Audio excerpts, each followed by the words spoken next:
E hoje nós vamos falar de alguns grupos farmacológicos. Nós vamos falar de alguns grupos de medicamentos utilizados. Espero que vocês gostem dessa nova configuração de vídeos. Então, nós vamos falar de alguns grupos de medicamentos que você precisa saber. O primeiro grupo é o grupo dos analgésicos, dos anti-inflamatórios e dos antitérmicos. O que essas medicações fazem?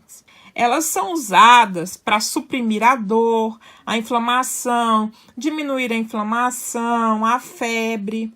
Exemplos de analgésicos anti-inflamatórios e antitérmicos: o dipirona, o AAS, o ceroprofeno, o diclofenaco, o ibuprofeno, o paracetamol, o buscopan, a neosaldina, o tenoxicam e o paco. O segundo grupo de medicamentos que você precisa saber é o grupo dos antiarrítmicos. O que são antiarrítmicos? São drogas usadas para controlar, diminuir ou interromper arritmias cardíacas.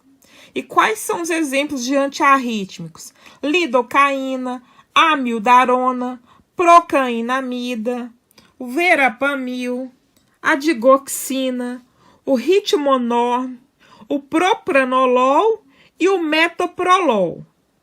E o terceiro grupo é o grupo dos antibióticos. O que são antibióticos? São aqueles medicamentos que exercem ação antimicrobiana. Eles vão diminuir a infecção ou vão acabar com algum tipo de infecção, sendo capaz de combater a infecção, de diminuir uma infecção ou acabar mesmo com ela.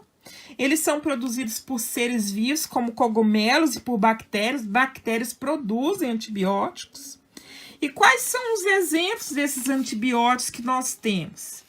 Nós temos como exemplo a amoxicilina, a ampicilina, a cefalexina, a amicacina, o benzetacil, a vancomicina, a cefazolina e a azitromicina. E o quarto grupo de medicamentos que você também precisa saber é o grupo dos anticoagulantes. O que são anticoagulantes? Os anticoagulantes são usados para tornar o sangue menos coagulável, limitando ou prevenindo a trombose, como nossos avós diziam, para ralear o sangue. Então, quais são os exemplos dos anticoagulantes? A heparina, a varfarina, o Marevan, o Xarelto, a pixabana e também o clopidogrel. Outro exemplo de grupo de medicamentos, o quinto grupo, é o grupo dos anticonvulsivantes ou antiepilépticos. Eles são indicados para o tratamento de convulsões ou epilepsias. Então, são medicamentos que vão ser usados para tratar uma convulsão, para prevenir uma convulsão.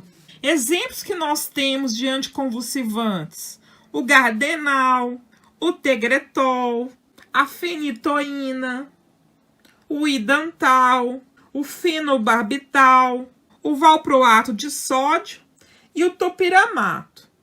E o sexto grupo de medicamentos, que não poderia faltar, são os antieméticos, usados para diminuir o quê? Náuseas, vômitos, aquela vontade de vomitar, aquele mal-estar. E quais são essas medicações antieméticas? Você tem como exemplo o Dramin, o Plasil e a ondansetrona. E o sétimo grupo de medicamentos, nós temos os antihipertensivos ou hipotensores, que vão abaixar a pressão, utilizados para o controle, para a prevenção ou para o tratamento da hipertensão arterial.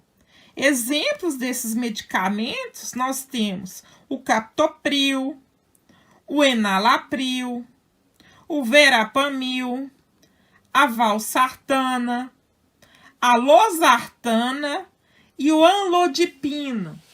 O O oitavo grupo de medicamentos que nós vamos mostrar é o grupo dos antineoplásicos ou anticancerosos. Então, essas medicações são usadas para destruir células tumorais, ou então inibir ou prevenir o desenvolvimento dessas neoplasias. Exemplos de antineoplásicos, nós temos o metotrexate, ou metotrexato, o letrozol, e a tretinoína. O nono grupo de medicamentos que nós precisamos saber é o grupo dos coagulantes, utilizados para corrigir defeitos da coagulação ou distúrbios da coagulação, como a vitamina K, um exemplo de coagulante, o canaquion, o fator 8, o crioprecipitado, todos esses são exemplos de medicações coagulantes. E o 10º grupo de medicamentos é o grupo dos corticoides. Os corticoides são utilizados para reações alérgicas, para reumatismo e para processos inflamatórios também. Quais são os exemplos dessas medicações? Exemplos dessas medicações são o cortisol, a hidrocortisona e a dexametasona. Agora nós vamos para o 11º grupo de medicamentos, que é o grupo dos diuréticos. Os diuréticos são utilizados para aumentar a produção de urina. Eles aumentam a produção, aumentam o volume de urina. Então você vai urinar mais, vai ter maior produção de urina.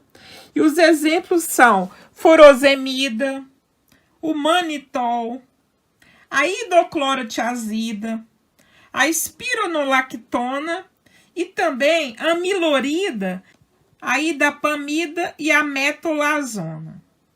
E o 12º grupo é o grupo dos opioides ou dos derivados do ópio. Então são medicamentos utilizados para dores insuportáveis, usados para tratar aquela dor de maior intensidade, aquela dor insuportável, que é a dor no período pós-operatório, ou a dor nos casos de pacientes terminais, pacientes com câncer, que está em câncer terminal e tem aquelas dores insuportáveis. Então, são muito utilizados, então, os derivados do ópio, como a morfina, a nalbufina e a meperidina.